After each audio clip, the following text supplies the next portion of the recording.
দখলে আনতে কত শত রাত, না ঘুমোরা বিকেল, সন্ধ্যা হারিয়ে গেছে, কত সূর্যাস্ত ঢলে পড়েছে বইয়ের পাতায়। শীতের কনকনে রাতেও চলতো রিভিশন আর রিভিশন। আমি শীতকাল স্বপ্নকে মুঠোয় ভরতে মাথা ভর্তি টেনশন।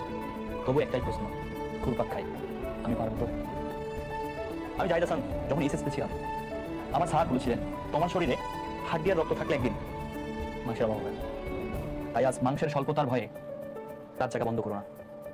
হয়তো তুমি ভাবছো এই ভাঙ্গা চেয়ার টেবিলে বসে, হয়তো তুমি ভাবছো যারা গরিব ঘরের ছেলে আছে, এই ভাঙ্গা চেয়ার টেবিলে বসে পাবলিক খেলার স্বপ্ন দেখাটা কি ঠিক হচ্ছে? উত্তরে আমি তোমার জাহিদ ভাই বলছি, আমি নিজেও একদিন এভাবে স্বপ্ন দেখেছিলাম।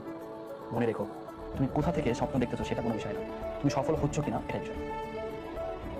তোমার বাবাও যেন চায়ের দোকানে বসে বুক ফুলিয়ে বলতে পারে ছেলেটা আমার সম্মান রেখেছে।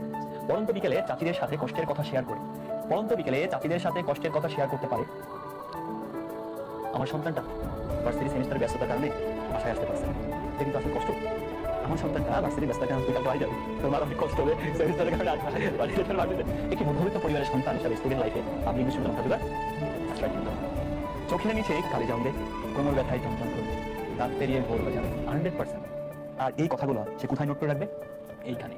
এটা তার 4টা মাসের পড়ার রুটিন।